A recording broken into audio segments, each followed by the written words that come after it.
I'm bored. I wonder what's on TV. Coming up tonight, tables. Are they real or a figment of your imagination? More at 9, but for now it's over to Windy Cindy for this week's weather forecast. Nope. You think I care about you and your feelings? You should, because I feel like tossing you off this speedboat and leaving you to drown. Oh my god, get your filthy hands off me, you dirty piece of shit. Absolutely not. And here we see the microwave horse in its natural habitat. Microwave horses tend to live around the brain volcanoes in the land of imagination, feasting on dreams and ambition. Bloody hell, nature needs to get a grip. What is that thing? Collecting's obviously still a part of it, but the focus seems to have been shifted onto actual platforming. The levels are structured who watches this stuff? And traversal. Oh, there's gotta be something to do. I guess I could sink some more of my life into a video game. You know, I have wanted to try out Gex for a while. Is this the right time, or should I save it for later? I know, I'll flip a coin. Heads, I play Gex. Tails, I do something else. Here goes nothing.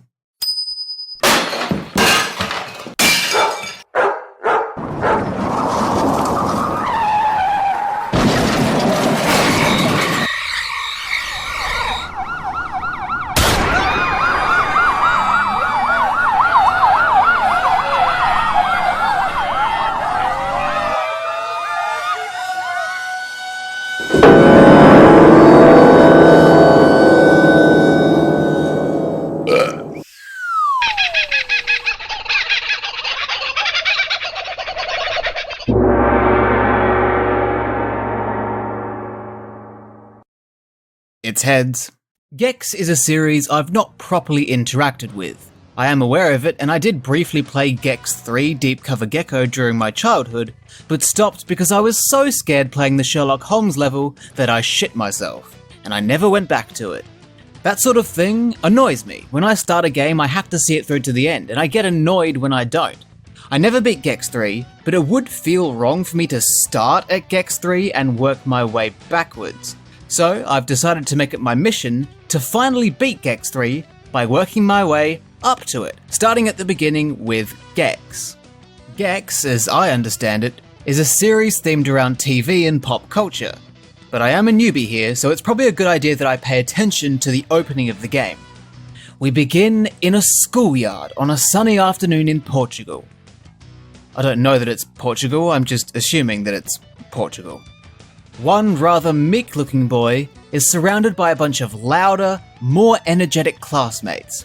At the blow of the teacher's whistle, the boys start pelting balls at our cowardly protagonist. He takes a ball directly to the face, and as he recoils and falls to the ground, he begins to see visions of other worlds. Worlds of baseball and space battles. Worlds of warriors and geckos. He's hit with another barrage of balls. He sees worlds of more space battles and monster trucks and dragons and castles.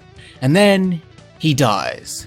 In his final moments, all he can see are the words, Crystal Dynamics. That was a lot to take in. I need half an hour to just lie down and recover.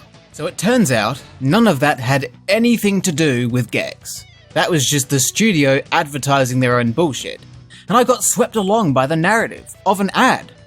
What's ironic though is that there is a more fully fleshed out and interesting story in this ad than the game itself.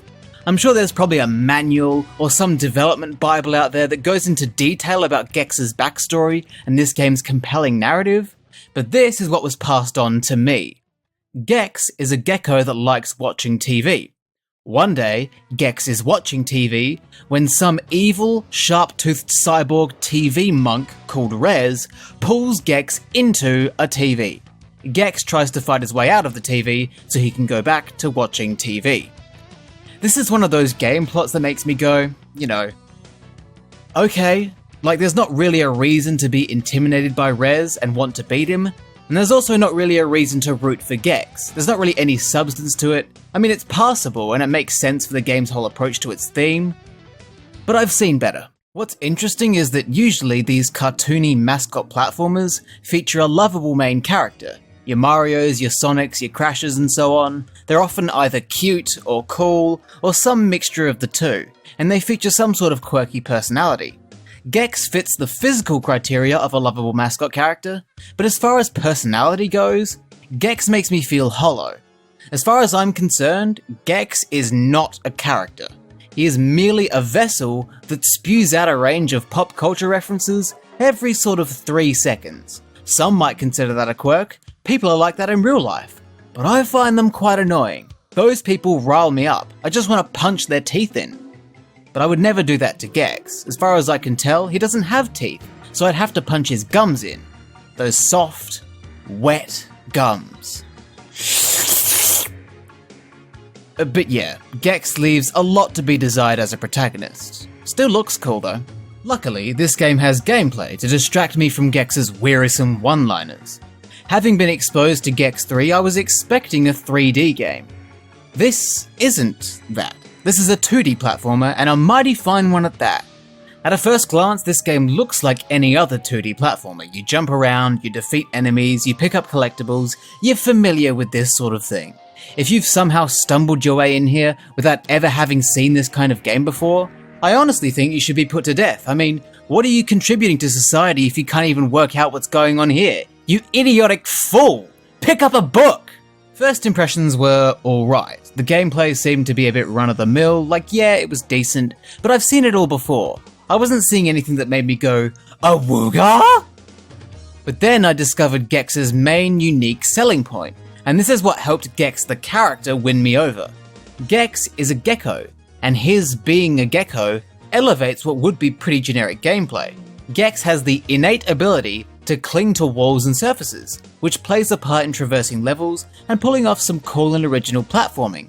Climbing is not a revolutionary thing in the world of games, but I've never really seen it used like this, and it's marvellous. It makes you think about levels in entirely new ways. In any typical platformer, you'd see a pit and think, well, I should probably jump over that. Here in Gex, you can look around in your environment to find other ways of passing obstacles, like clinging to ceilings and background elements to get around. It's such a simple concept, but it works so well, and it helps Gex's gameplay stand out from the crowd. Gex is also able to do other things. He can use his tail as a spring to bounce off enemies and destroy things beneath him, he can attack with his tail, and he can also sprint. But what really caught my attention was his ability to swallow. Not everyone likes to swallow, some people avoid it entirely, but Gex loves it and he's good at it. Occasionally in levels you'll come across these orb things. If you just hit them, they'll restore one of Gex's hit points, but if you swallow them, they'll add an effect or an ability to Gex and power him up. This could be an extra hit point for the duration of the level, an extra life, temporary invincibility, the power to spit electricity, there's quite a few of them. It was a little overwhelming to be honest, and I'm still not sure what they all do, but they add an extra bit of spice to your gameplay experience, and who would say no to that? I mean, I'm not very good with spice, spicy food usually makes me cry, but in this case, I'm all for it. Gex's abilities synergize well with the level design as well. Part of me thought the ability to climb the environment would trivialize most of the platforming, but it actually works really well. Hazards and enemies are placed strategically so that you can't abuse Gex's climbing abilities, and they make for fun challenges. Sometimes the game does spring enemies and hazards on you suddenly, there are occasional cheap shots, but it was nowhere near as egregious as something like Rayman, which was built almost entirely of that. I think this game has a solid, fair level of challenge, akin to the original Crash Bandicoot. Simple and tough, but never too brutal or unfair. There also weren't any bullshit vehicles or gimmicks. I don't instantly take against those sorts of things, but sometimes they can be a bit invasive and take away from the experience. Gex does it right, where such gimmicks are kept to a minimum. The gimmickiest things got were a scrolling stage and a level filled with conveyor belts, and I'm perfectly happy with that. The focus is the main gameplay, not some piece of shit vehicle or another playable character that feels like it's in slow motion. Still not over that, fuck you Blink. But it wasn't smooth sailing for the whole way through. To make progress in the game, you need to find remotes in the levels, of which there are two kinds. The first kind unlocks new levels, the second unlocks new worlds. And that's fine, nothing wrong with that. Most of the time, they're hard to miss. But that's the thing. They're hard to miss most of the time. Some of the time, they're incredibly easy to miss. The one that comes to mind is the remote to access the third world. I had absolutely no idea where it was or how to get it. I had to resort to a walkthrough to figure out where it was. Something that is necessary for progression should not be tucked away like that. I get it, sometimes we struggle to find the remote. Where's the remote? Is it between the couch cushions? You, stand up, you're probably sitting on the remote. Are you sitting on the remote? I'm not sitting on the remote. You have to be sitting on the remote. Where else would it be? I'm not sitting on the remote. Then where the fuck is the remote? But this is a game, alright? Not real life. We don't have to replicate that universal struggle here. That being said, while I did miss a few remotes the first time around, it wasn't always because of the game. A couple of times, it was on me. I just walked past the remotes without picking them up. I'm not happy to accept full blame for this, and in my defense, the remote for Res Night Fever did blend into the background pretty well, as did the one for On the Move.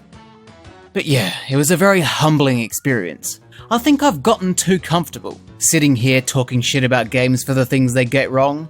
I've sort of forgotten that maybe sometimes I'm the one who's wrong. It's not always the game's fault. But that remote for unlocking the third world was bullshit. Of course, having to replay the hardest level in the game over and over because I couldn't see the remotes that were directly in front of my face meant that I did die often, and I was frequently punished with game overs. A lot of older games like this have some weird unorthodox save system, like you can only save if you collect a gem, or you're allowed to have continues but only 5! You're on your own after that. Gex is different in the sense that it doesn't have a save system at all. Instead, all you have are passwords that you can earn every few levels.